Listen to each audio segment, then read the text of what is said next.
저는 오늘 오후 말씀을 히브리서 12장 2절을 준비했습니다. 히브리서 12장 2절을 한 절을 다 같이 봉독하시겠습니다. 히브리서 12장 2절입니다.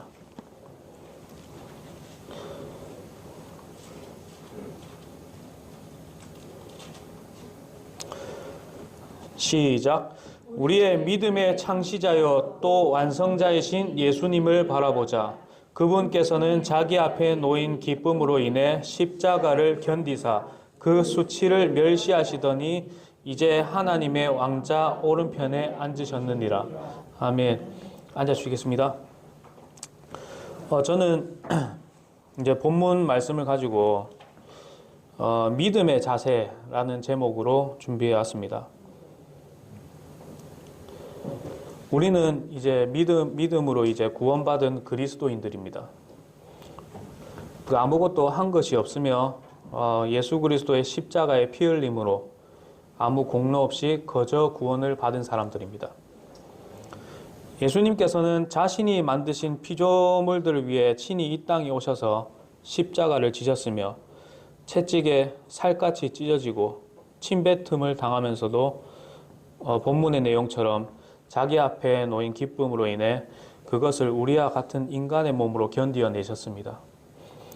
그 값진 구원을 깊이 생각해 보면서 우리가 어떤 믿음의 자세를 가져야 하는 것을 성도님들과 이 시간 나누는 시간을 가지겠습니다. 믿음의 창시자가 예수님이라고 본문은 이야기합니다. 우리가 지금 가지고 있는 믿음도 예수님께서 만드신 것입니다. 예수님께서 안 만드신 것은 하나도 없습니다. 그 믿음을 만드셔서 우리를 이제 구원받게 하시고 이 믿음으로 세상을 살아가길 원하십니다. 여기 계신 여러분들은 이제 전부 다 믿음을 가지신 분이십니다. 그 믿음으로 구원받고 생활하고 또 때로는 믿음으로 세상을 이겨 나가는 것입니다. 처음 시작부터 이제 믿음으로 시작하는 것이기에 아주 중요한 것입니다. 첫 번째로 믿음의 자세는 기본에 충실해야 한다는 것입니다. 믿음의 자세에서 기본적인 것이 무엇입니까? 우리 각 지체들이 모여서 예배하는 것입니다. 우리는 영과 진리로 힘써 모여서 예배해야 합니다. 이것은 하나님의 명령입니다. 그리고 이것은 기본 중에 기본인 것입니다. 세상에서도 기본이 잡혀있지 않으면 나중 것을 할 수 없게 되고 실수를 많이 하게 되는 것입니다. 이 기본적인 예배를 무시하고 예수님만 잘 믿으면 됐지 또는 내 혼자서 잘 믿으면 됐지 하는 것은 교만한 마음이며 다른 곳으로 쉽게 빠질 수가 있고 진정 거듭난 그리스도인으로서 생활이라 할 수가 없습니다. 그리스도인들은 무엇보다도 말씀을 우선시해야 합니다. 오늘날 예배를 이제 등한시하는 그리스도인들이 많습니다. 저번에 설교에 한번 말씀드렸던 것 같아요. 가나안 성도라고. 크게 제한되는 일도 없이 이제 예배를 드리지 않고, 교회 생활도 버리며 생활하는 사람들이 많습니다. 그런 사람들의 특징은, 기본적인 예배에는 불참하면서 밖에서 교회 욕이나 하고, 불평불만을 쏟아내는 사람들입니다. 즉 순종하지 아니하는 사람들은 불만만 많다는 것입니다. 예배는 빼먹으면서 목사님 설교가 어떻니, 예배 시간이 너무 기니, 또 헌금을 너무 강요한다니, 또는 다른 지체를 보고 흉을 보는 이런 소리만 할 줄 아는 사람들입니다. 꼭 헌신하지 않고 예배도 등한시하는 사람들만 불만이 쏟아져 나오는 것을 볼 수 있습니다. 요한복음 4장 24절에 하나님은 영이시니 그분께 경배하는 자들이 반드시 영과 진리로 그분께 경배할지니라 하시니라라고 하십니다. 기본인 예배는 놓쳐서는 안 되는 그리스도인들의 생활입니다. 이것은 우리의 믿음의 자세입니다. 그렇다고 이렇게 얘기하면 부작용이 하나씩 있더라고요. 오늘 오전에도 성경 공부 때 잠깐 목사님 말씀하셨는데, 일주일 내내 예배하는 교회들이 있어요. 아침부터 새벽부터 모여서 또 저녁에 또 모이고 일주일 내내 이제 교회에 예배하는 것입니다. 예배하기 위해 자주 모이는 것은 좋지만은 그 모임이 비성경적이며 가정의 생활을 버려두고 가족들 간에 얼굴을 대면하는 시간이 언제였는지 기억이 안 날 정도로 하는 것은 하나님이 원하시는 것이 아니고 하나님이 세우신 가정을 무시하는 행위입니다. 그러나 이런 것이 아니라면 저희 작년에 표어처럼 모이기를 힘써야 합니다. 예수님은 신실하신 분이십니다. 그리고 신실한 사람을 좋아하십니다. 누가복음 19장 17절에는 그가 그에게 이르되 잘하였도다 선한 종아 내가 작은 일에 신실하였은즉 열 도시를 다스릴 권세를 차지하라 하니라. 여기서 이제 매우 작은 일에 신실한 사람을 선한 종이라고 불러줬습니다. 크고 대단한 일을 해서 선한 종이 아니라 그 작은 일에 아주 꾸준히 신실한 사람을 선한 종이라고 불러주신다는 말입니다. 우리가 이제 교회 생활이나 일상 생활에서 작은 일 하나 하는 것에 낙심하거나 실망할 필요가 전혀 없습니다. 내가 교회에서 휴지 하나 줍는 일, 또 내가 집에서 이제 성경 구절 하나 외우는 일, 찬송 하나 부르는 일, 예배당의 물건들을 이제 한번 정리하는 일, 이런 것이라도 꾸준하게 신실하게 하면 주님은 그 사람을 보고 선한 종이라고 불러주십니다. 하나님께서는 그것을 기억한다는 말입니다. 우리 사람은 이제 그냥 지나칠지 모르지만 하나님은 기억하고 갚아주시는 하나님이십니다. 누가복음 16장 10절에 보면 가장 적은 것에 신실한 자는 또한 많은 것에 신실하고 라고 말씀해 주십니다. 하다가 중간에 멈추지 않고 계속 꾸준히 주님이 오실 때까지 주님이 오실 때까지 하면 잘했다 칭찬받을 것입니다. 또 기본적인 것은 무엇입니까? 말씀과 기도입니다. 제가 신학교 강의 때 들었던 이야기인데 어떤 선교사가 이제 인디언을 이제 구령하시는 분이었나 봐요. 예. 그분이 이제 인디언 한테 물어봤대요. 짐승이 이제 두 마리 있었는데 이 둘 중에 어떤 짐승이 강하고 이깁니까? 라고 물어봤더니 그 인디언이 대답하길 잘 먹은 짐승이 이기더라고 이렇게 얘기하는 거예요. 이처럼 우리도 그리스도의 군사로서 잘 먹어야 합니다. 먹는 것이 무엇입니까? 말씀을 읽고 공부하는 것이 먹는 것입니다. 우리가 밥은 세 끼를 먹잖아요. 세 끼를 먹는데 육적 양식인 밥보다도 영적 양식은 솔직히 더 먹어야 하지 않겠습니까? 말씀으로 하루를 시작하고 말씀으로 하루를 마무리해야 하는 것입니다. 우리 옆에 있는 성경책은 액세서리이고 말씀은 읽지 않으며 예배만 왔다 갔다 하는 그리스도인들은 정말 많습니다. 믿음의 자세는 밸런스 있는 신앙생활을 해야 합니다. 그리고 마찬가지로 기도입니다. 항상 이제 시시때때로 기도 생활을 해야 합니다. 이제 하루는 이제 밥을 3끼 먹으니까 3번은 기도하실 테고 그 이상으로 해야 되는 것입니다. 이 3번마저도 안 하는 사람들이 있습니다. 성도들과 있을 때는 이제 같이 있을 때는 이렇게 기도하다가 직장이나 이제 사회로 이제 나가서는 이제 남들의 눈치를 보면서 내가 기도하는 모습을 보이면 어떻게 보일까 생각하고 기도 안 하는 사람들이 종종 있습니다. 그렇게 보이는 아는 분이 계셔갖고 제가 한번 면전에 대놓고 물어봤어요. 식사할 때 왜 식사기도 안 하십니까? 이렇게 물어봤어요. 그러니까 하는 말이 꼭 눈 감고 해야 기도인가? 이렇게 말하는 거예요. 맞습니다. 꼭 눈을 감고 두 손 모아야 해야 되는 것은 아니지만 이것은 반은 맞고 반은 틀린 말입니다. 왜냐하면 다니엘이 성전을 향해 창문을 열고 기도한 것을 생각해 보십시오. 그 간절하고 정성스러운 마음이 행동으로 드러나 있는 겁니다.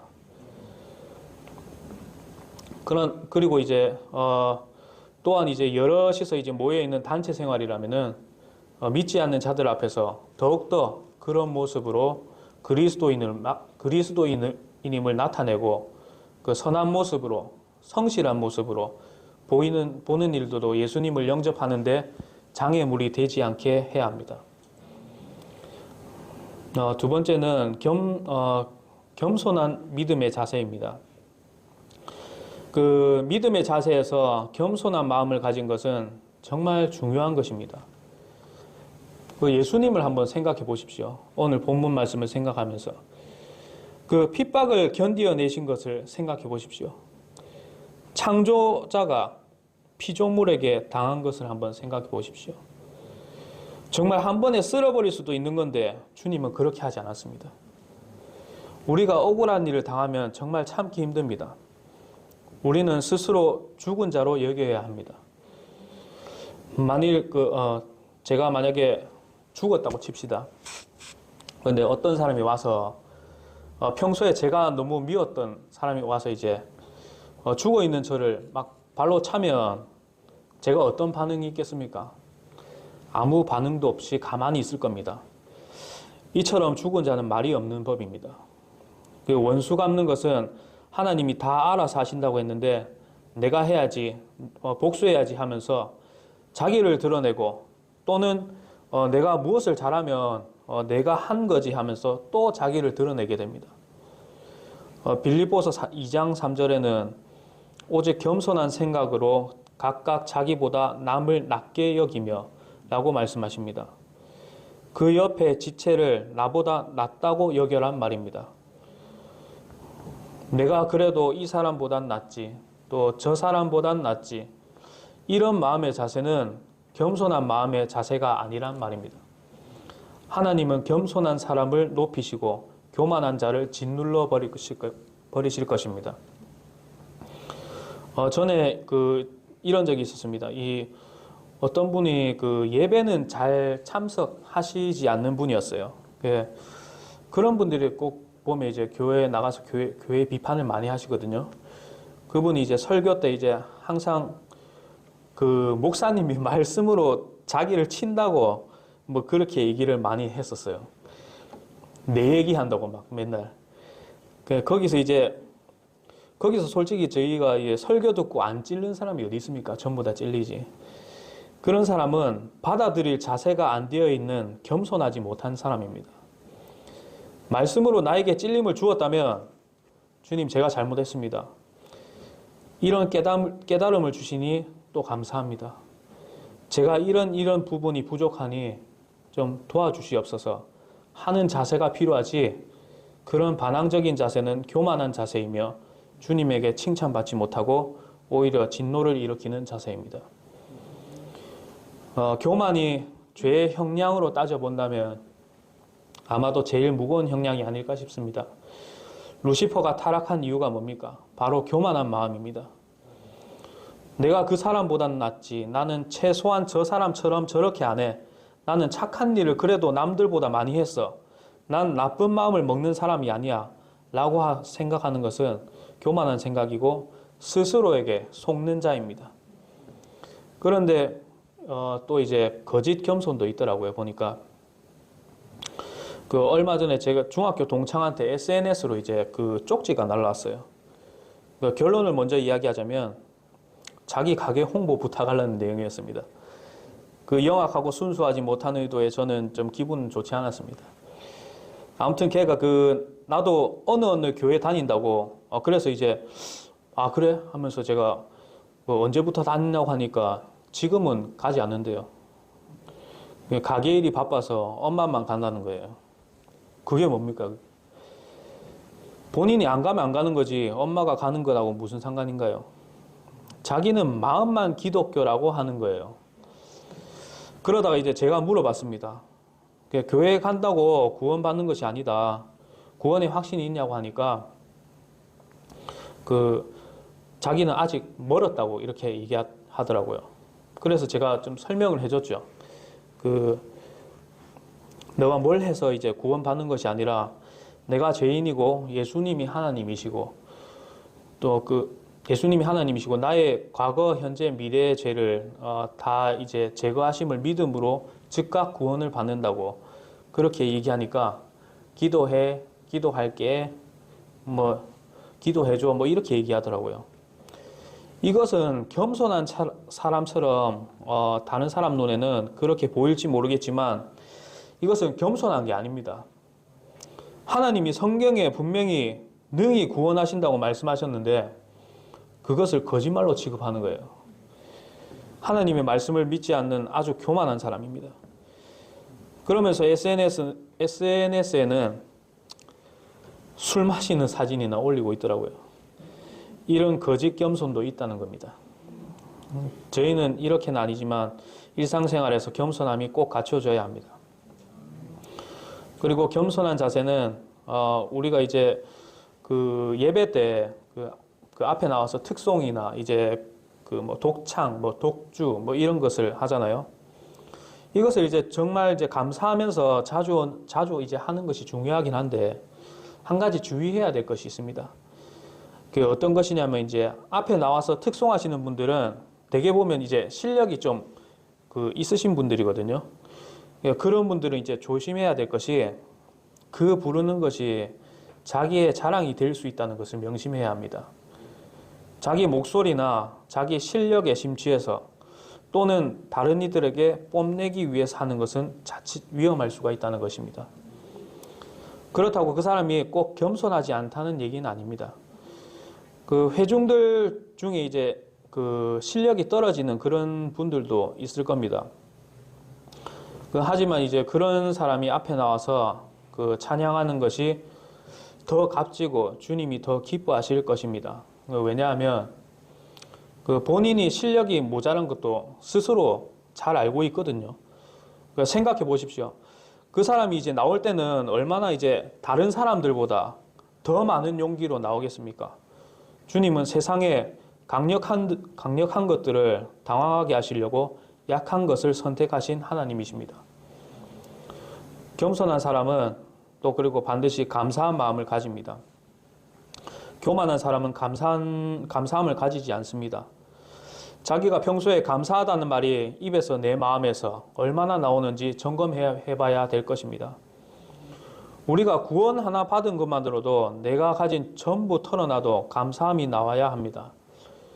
감사함을 가지는 사람은 그리고 또한 행동으로 나오기 마련입니다. 표정이 밝고 온유하며 긍정적인 생각으로 살아갑니다. 또한 하나님께 물질을 드리는 것도 아깝지 않아야 합니다. 제가 그 부끄러운 얘기를 하나 하자면 제가 감사헌금을 좀 인색하게 했던 것 같아요. 예. 어느 날 제가 그 제주도 가기 전이었죠. 감사헌금을 좀 드려야 되겠다라는 마음으로 저 준비하려고 지갑을 딱 열었는데 안에 딱 10만 원이 들어있었습니다. 근데 그게 제가 들고 있는 전 재산이었거든요. 그냥 감사헌금 그냥 5만 원만 할까 이런 생각을 했는데 그때 아나니아가 삽비라가 생각났습니다. 갑자기. 물론 이것은 극단적인 예입니다. 그 사람이 이제 그 전부를 드린 것이 아니라 한 요 정도 떼고 자기는 가지고 요것만 드렸잖아요. 그래서 이제 즉시 그 자리에서 바로 죽었습니다. 그래서 하나님 주신 것도 하나님이 주신 것인데 제 것도 아닌데 인색한 마음이 순간적으로 들었습니다.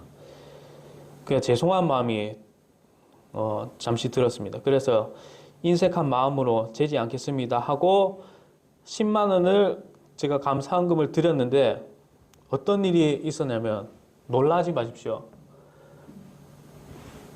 그달 월급이 제가 10만 원이 오른 거예요. 신기하지 않아요? 저만 신기한가요? 더군다나 10만 원을 드린 건데 매월 월급이 10만 원 오른 것을 계산해 보면 몇십 배를 더 주신 거거든요. 정말 놀랐어요. 근데 이것도 그냥 저는 솔직히 지나칠 뻔했거든요. 근데 옆에 주형자매가 이야기 안 해줬으면 제가 감사함을 지나쳤을지도 몰랐을 것 같아요. 그래서 이제 또 느낀 것도, 옆에서 이야기해 주는 사람도 정말 중요하구나 하는 것을 느꼈습니다. 이게 다 주영자매 입술도 저의 마음도 하나님이 하신 것입니다. 어떤 사람은 이런 말을 할지도 모르겠습니다. 그냥 물가가 올라서 오른 거지. 어떻게 하나님이 하신 거냐고 이렇게 얘기할지도 모르겠습니다. 근데 그 정도 이해합니다. 하지만 믿는 사람과 안 믿는 사람의 차이가 여기서 딱 티가 나더라고요. 믿는 사람들은 이것은 하나님이 하신 일이다 하며 감사하며 하나님께 영광을 돌리지만, 믿지 않는 사람들은 그냥 우연일 뿐이다. 그냥 환경이 그렇게 된 것이다. 내가 열심히 해서 된 것이다. 라며 하나님께 영광을 돌리지 않는다는 것. 이 차이가 분명 나타납니다. 그리스도인은 참새도 먹이시는 줄을 인정하며 이것은 단지 우연으로 바라보는 것이 아니라 믿음으로 바라봅니다. 세 번째는 이제 하나님을 두려워하는 믿음의 자세입니다. 지금까지 이제 설교했던 모든 것들은 하나님을 두려워하지 않아서 생기는 일들입니다. 잠언 1장 7절을 한번 찾아볼까요? 잠언 1장 7절 한번 찾아보겠습니다.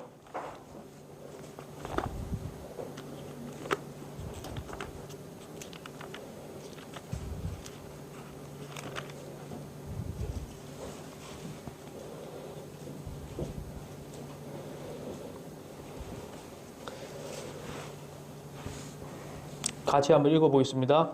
시작. 주를 두려워하는 것이 지식의 시작이거늘 어리석은 자들은 지혜와 훈계를 멸시하느니라. 주를 두려워하는 것이 지식의 시작이라고 얘기합니다. 두려워하는 것을 시작으로 붙인 것입니다. 시작이라는 것에 주의를 기울여야 할 필요가 있습니다. 대부분의 기독교인들은 두려움으로 시작하지 아니하고 공의와 진리의 하나님을 버려둔 채 하나님의 사랑의 하나님만 아는 것이 대부분이고, 믿지 않는 자들 또한 그렇게 생각을 합니다. 두려워하지 않기에 기본에 충실하지 않고, 두려워하지 않기에 겸손하지 않으며, 두려워하지 않기에 감사하지 않는 것입니다. 우리가 하나님을 진정 두려워한다면 행동 하나하나를 조심할 수밖에 없을 것입니다. 대부분의 교회 문 앞에 붙어 있는 글이 하나 있습니다. 뭐라고 붙어 있냐면 God is love라고 붙어 있습니다. 맞습니다. 하나님은 사랑이십니다. 그러나 두려운 하나님을 배제하고 본다면 인본주의적 설교 그리고 언변이 좋은 달변가들의 말에 푹 빠질 것입니다. 그것은 진리가 아닙니다.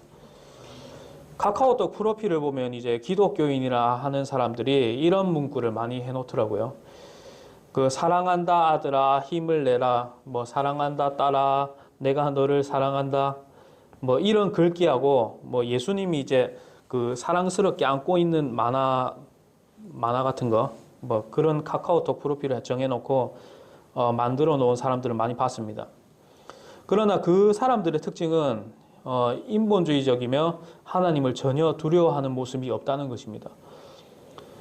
세상적으로만 살고 지옥은 생각지도 않는 사람이며 하나님의 말씀으로 우선을 두기보다는 다른 시인들의 글이나 명언 같은 것도 같이 섞어서 그런 말에 위로만 받으려고 하는 사람들입니다. 위로만 받으려고 하지 말고 그 전에 내가 하나님 앞에 무엇을 잘못했는가, 내가 지금 하는 것이 하나님을 진정 두려워하고 있는 것인가 하고 내 자신을 직접 점검해 봐야 되는 것입니다. 나중에 이제 교회 시대가 이제 끝나고 이제 대환란에 들어가면 그 사랑만 찾고 위로만 받으려고 하는 구원받지 못한 사람들은 이 땅에 남아서 증오로 바뀔 것입니다. 하나님의 그 엄청난 진노에 세상에 이런 하나님이 어딨냐고, 세상에 이런 잔인한 신이 어딨냐고 이렇게 할 것입니다. 자신의 상태는 전혀 생각지도 않은 채 말입니다. 오늘날 교회 목회자들도 마찬가지입니다. 사랑만 이야기할 줄 알고 죄와 심판, 지옥은 이야기하지 않습니다. 교인들 눈치 보기 바쁘니까요. 애매모호한 이야기만 하며 여리저리 피해 다닐 줄만 압니다. 하지만 이제 경고의 메시지는 분명히 해야 합니다. 앞에 낭떠러지 경고판이 있습니다. 옆에 이제 더 이상 오면 떨어져 죽습니다. 이런 경고판이랑 그래도 살 수 있을 확률이 높습니다 하는 메시지의 경고판 중 어느 것이 사람을 살리는 경고판입니까?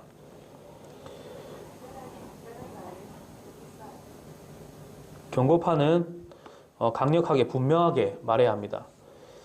창세기에서 이제 하나님도 이제 선악과를 먹으면 정령 죽는다고 단호히 말씀하셨습니다.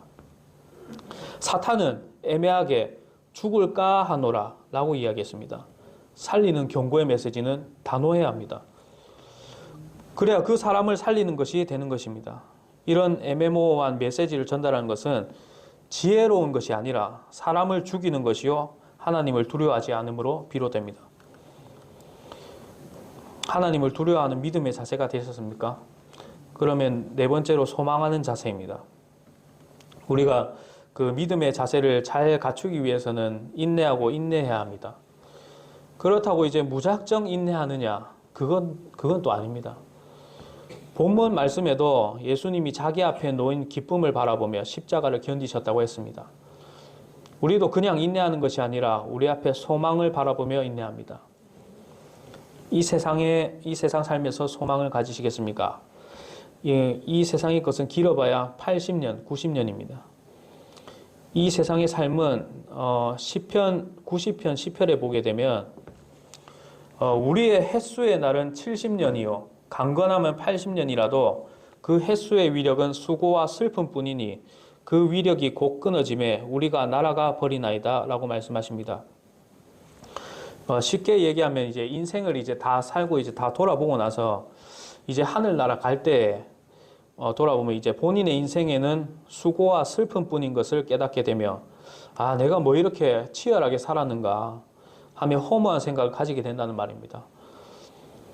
우리가 살면서 열심히 사는 것은 맞지만은 열심을 이제 세상 삶에 투자해서는 안 된다는 말입니다. 오죽하면 바울이 예수 그리스도를 아는 것 외에는 다 배설물로 여긴다고 말했겠습니까? 저는 개인적으로 그 영화를 참 좋아했어요.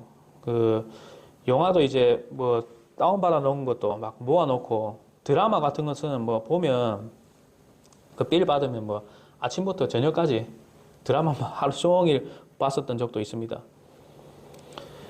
근데 이제 그러나 이제 지금은 버렸습니다. 시간 낭비이고 하나님과 멀어지기 때문입니다.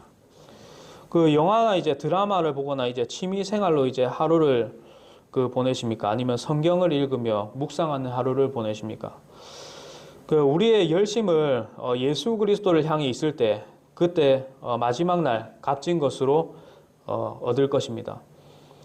하루하루 주님의 말씀을 묵상하면서 내가 받을 유업을 기대하면서 살아가길 바랍니다. 소망이 없으면 그리스도인의 고난은 정말 이기기 힘듭니다. 직장에서 또는 학교에서 아니면 이제 사람들과의 관계에서 힘드십니까? 소망의 말씀으로 무장하지 않는다면 사탄에게 지고 말 것입니다. 곧 주님께서 호령과 천사장의 나팔 소리로 공중에서 저희를 부를 것입니다. 여러분들의 눈물을 그 거룩하신 예수님의 손으로 눈물을 닦아주실 것입니다. 소망으로 인내하십시오. 찬송가의 가사처럼 우리는 이 세상에 정들 수 없는 사람들입니다. 마지막 5번째로는 흔들리지 않으며 경주하는 자세입니다. 즉 확신함으로 달려나가는 믿음의 자세가 되어야 한다는 것입니다. 그 2개 중에 하나라도 빼먹을 수는 없습니다. 그 확신함은 있으나 달려가지 않는다면 앞에 놓여있는 상을 쟁취할 수 없을 것이고 확신함이 없는데 무작정 달려간다면 벽에 부딪히거나 낭떠러지로 떨어질 것입니다. 저희 수요 예배 때마다 이제 그 믿음에 관해서 배우잖아요. 그 믿음은 이제 어디에서 나온다고 했습니까? 들음에서 나온다고 분명히 말했습니다. 자꾸 이제 듣고 자꾸 읽어야 합니다. 듣지 않고 읽지 않고 성경책을 이제 장식 품으로만 쓴다면 믿음의 성장이 없습니다. 어떤 이들은 이렇게 얘기합니다. 제가 믿음이 부족해서요. 이렇게 얘기합니다. 그거는 본인이 성경 말씀을 안 읽었다는 얘기입니다. 성경 말씀을 읽으며 확신함으로 무장한다면 그 다음에 경주해야 할 것입니다. 그냥 경주하는 것이 아니라 그 상급을 바라보고 달려가는 것입니다. 그 상급을 바라보지 않기 때문에 경주하지 않는 것입니다. 믿음의 경주를 하지 않고 이제 교회 생활, 신앙 생활을 차갑지도 뜨겁지도 않는 사람들은 대개 이렇게 얘기합니다. 아니, 저 그런 상급 필요 없습니다. 저는 겸손한 사람입니다. 구원만 받으면 됐어요. 라고 이렇게 얘기합니다. 이 말에 모순이 있습니다. 이렇게 이야기하는 사람들은 하늘의 상급을 보지 않고 땅에 먹고 사는 데만 열심히 일하는 것입니다. 한 입으로 두 말하는 사람이며 겸손한 척하는 위선자입니다. 정말 하늘의 상급을 바라본다면 경주하지 않을 수 없습니다. 고린도전서 9장 24절 한번 찾아보겠습니다. 고린도전서 9장 24절입니다.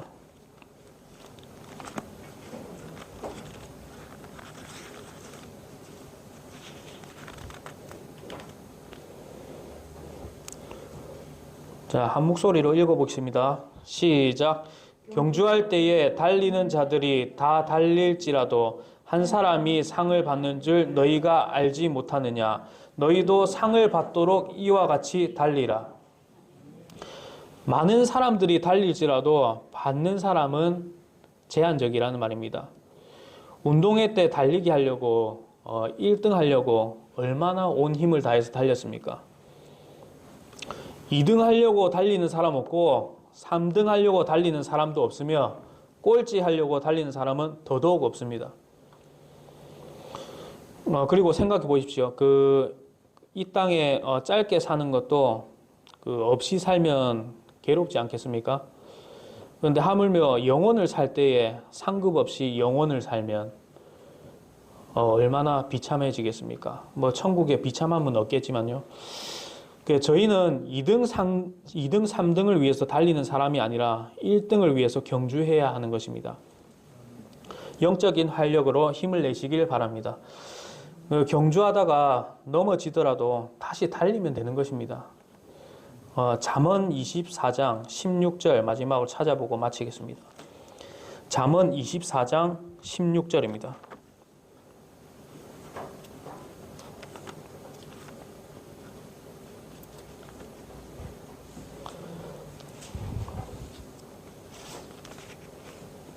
자, 한 목소리로 읽어보겠습니다. 시작. 의인은 7번 넘어질지라도 다시 일어나려니와 사악한 자는 넘어져서 해악에 빠지리라. 하나님이 저희를 의인이라 불러주었습니다. 그러면 넘어지더라도 다시 일어나면 됩니다. 사악한 자는 넘어지면 하나님의 말씀을 대적하고 포기해버릴 것입니다. 저와 여러분들은 방금 잠언의 말씀처럼 7번 넘어질지라도 다시 회복시키시는 주님을 의지하며 일어나서 경주하는 저와 여러분들이 되었으면 좋겠습니다. 끝으로 이제 말씀을 마무리하려고 합니다. 첫 번째는 이제 기본에 충실한 믿음의 자세라고 말씀드렸습니다.